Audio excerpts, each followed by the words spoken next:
malam sebelum kesini itu ada orang Surabaya saya, Romo. Besok itu pemazmur kami itu memang sangat misterius selama ini. Saya akhirnya bertanya-tanya. Suster, bapak mama, saudara-saudari, rekan-rekan orang muda,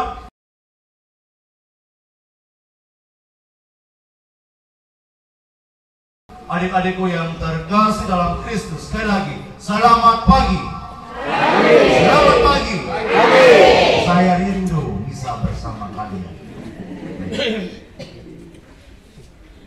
Hari ini dalam bacaan yang pertama diperingatkan kepada kita bagaimana Petrus dengan ganteng dan berani memberikan kesaksian kepada orang-orang Yahudi bahwa dia yang pernah disalibkan itu sesungguhnya tidak sedang berada di dalam makam, tetapi dia yang dikatakan sebagai Adam baru itu sudah dibangkitkan oleh Allah Bapanya sendiri. Dan Petrus langsung mengklaim dirinya bahwa dia dan para murid yang lain sebagai saksi yang paling utama terkait peristiwa kebangkitan itu. Lalu apa yang terjadi? Ada yang masih meragukan tentang warta kebangkitan itu. Ada yang bertanya-tanya. Lalu Petrus berkata, kamu nanya, kamu bertanya-tanya. Karena keasikan mendengar pewakuan Petrus, maka ada juga sebagaimana orang semakin percaya dengan berita itu. Ada juga yang mengatakan bahwa ini berita hoax atau omong kosong, ini penipuan besar. Tetapi Petrus mengatakan, Tuhan pernah berfirman, akan datang seorang nabi dan dia adalah Mesias.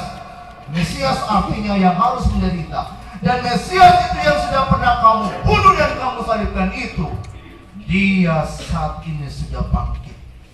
Dan dia sudah memberikan perwaktan kepada kami. Pergilah ke Galilea untuk berjumpa dengan dia. Pergi ke segala penjuru dunia untuk memberikan warta keselamatan bahwa sesungguhnya Mesias itu sudah bangkit. Habis sudah kita nikah, dia tunggu janji. Meskipun datang kopong dengan tutup. Perempuan kuat pegang janji ketimbang laki-laki. Nah, karena mereka itu kan kuat berjanji. Tuhan pernah berkata Mesias akan menderita, tetapi dia akan bangkit. Ulang-ulang Tuhan omong kepada mereka setiap kali mereka berada bersama. Karena mereka kuat pegang janjinya, maka pantaslah mereka datang ke kubur pagi-pagi. Nah, apa yang terjadi? Kubur kosong. Magdalena menangis. Oh demi atau bayangkan, perempuan yang paling cantik pada saat itu Maria Magdalena. Tidak cocok rambut macam kamu sekarang. Iya, asli loh. Janita sudah keriting tarik rambut, nama MV-nya Luna Maya. Padahal gua parah. Bayangkan, dia memang merasa kehilangan pada perempuan itu. Lalu mereka akhirnya kembali. Tiba-tiba apa terjadi? Mereka berjumpa dengan Tuhan di dalam. Lalu yang anehnya, tiba-tiba kan Tuhan datang. Mereka bukannya takut, mereka langsung menyembah dia. Itu kan aneh. Hanya mereka bertanya, apakah engkau Tuhan? Harusnya mereka bertanya, siapakah engkau? Apakah engkau Rabi?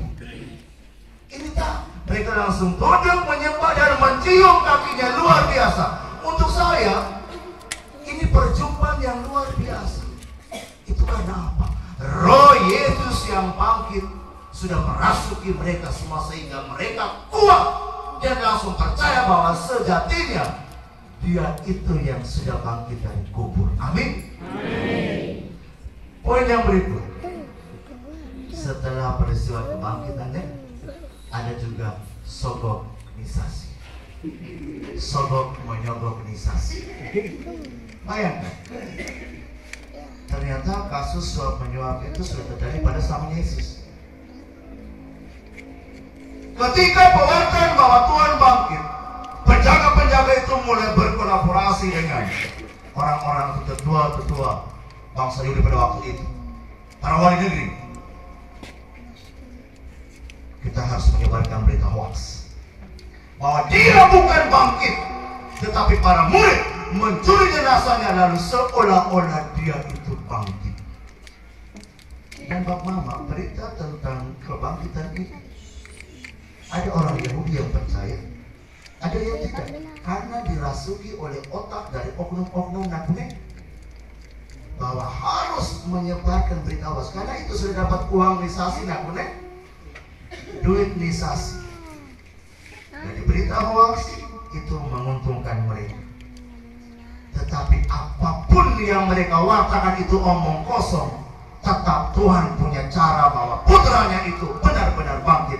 Anak kubur kosong bukan omong kosong. Amin. Amin. Nah, umatku yang terkasih, apa pesan untuk kita semua? Yang pertama, peristiwa kebangkitan Tuhan mau menunjukkan kepada Anda dan saya bahwa Tuhan tidak pernah ingkar janji. Amin. Dia pernah mengatakan bahwa putraku ini akan menderita, wafat, tetapi pada hari yang ketiga dia bangkit. Dan kebangkitan ini mau menunjukkan kepada semua kita bahwa Allah kita itu sejatinya Allah yang tidak pernah ingkar janji. Dia menepati janji kepada bangsa-bangsa pilihannya yang sedang percaya kepadanya. Dan kebangkitan itulah yang memurnikan kembali iman kita bahwa Allah itu Allah yang setia kepada kita para pendosa. Amin. Poin yang kedua, hampir habis.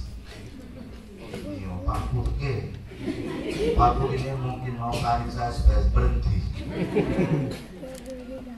Poin yang kedua, setelah dia bangkit, dia katakan kepada para murid, pergilah ke Galilea, di sana kamu akan berjumpa dengan aku. Kenapa di Galilea? Kenapa? Galilea itu sebagai tempat pertama ada cinta yang terpakut di sana. Dia memanggil mereka itu di pantai Danau Galilea. Kita ingat peristiwa dia memanggil murid yang pertama. Dia mau supaya mereka kembali ke sana, supaya mengingat kembali semua yang tertulis dalam kitab suci tentang dia. Dan di Galilea, ketika kita dalam masa-masa fase kita melihat, mendengar dalam Injil, dia menampakkan diri kepada mereka di pantai danau ini, pantai danau ini. Itu supaya mau mengajak kembali untuk flashback, mengingat kembali peristiwa perjumpaan pada waktu itu. Lalu kita, apa Galilea kita? Yang pertama Galilea adalah rumah hati kita masing-masing. Amin. Artinya apa? Setelah peristiwa Paskah ini, kita kembali dengan hati yang baru. Bukan hati yang cemberut, hati yang membenci, dengki, iri, hati nisasi. Ini berhenti, stop nisasi. Kita pulang dengan hati yang baru. Galilea kita sudah terisi dengan kebangkitan Tuhan. Yang berikut, Galilea juga adalah keluarga kita, rumah kita. Maka buatlah rumah tangga kita itu baik adanya. Fokus, jadikan rumah tangga kita, keluarga kita itu sebagai prioritas yang paling utama. Jangan sok ngurusin keluarga orang kalau keluarga kita belum beres. Amin. Jangan menceritakan kejelekan keluarga lain. Toh keluarga kita itu tidak malaikat. Amin. Maka bertobat. Jadikan rumah tangga kita, keluarga kita sebagai Galilea yang paling indah, sederhana, tetapi di sana ada cinta yang tidak pernah habis-habis. Amin. Dan yang berikut,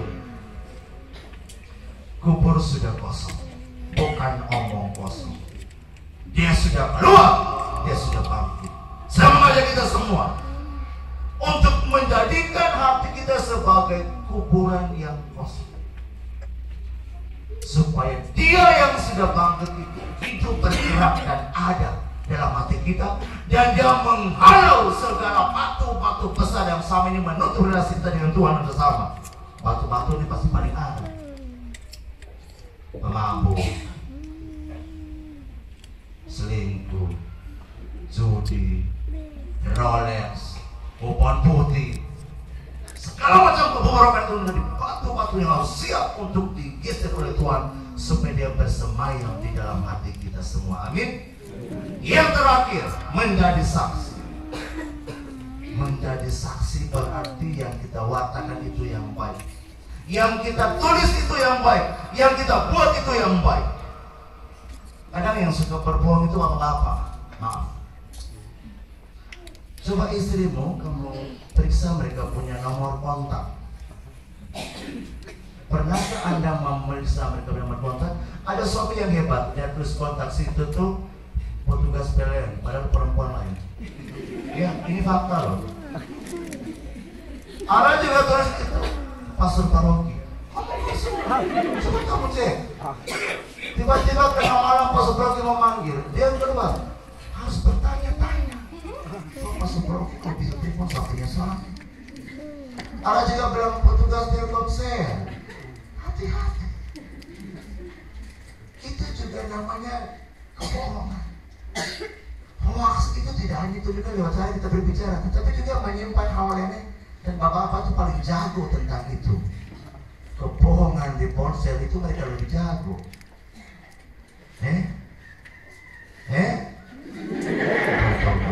Maka hari ini kita juga harus mewarna tentang yang baik dan benar, berbicara yang baik.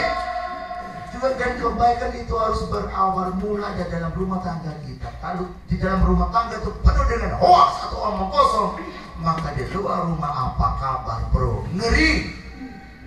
Tetapi Tuhan hari ini mengatakan kepada semua kita bahwa teruslah mewartakan tentang warta yang baik dan benar, bukan warta penuh kepalsuan. Amin. Karena semakin banyak warta kepalsuan yang Anda berikan, suatu ketika Anda akan menjadi tumbal dari kepalsuanmu itu. Amin. Mari kita berdiri mengaku.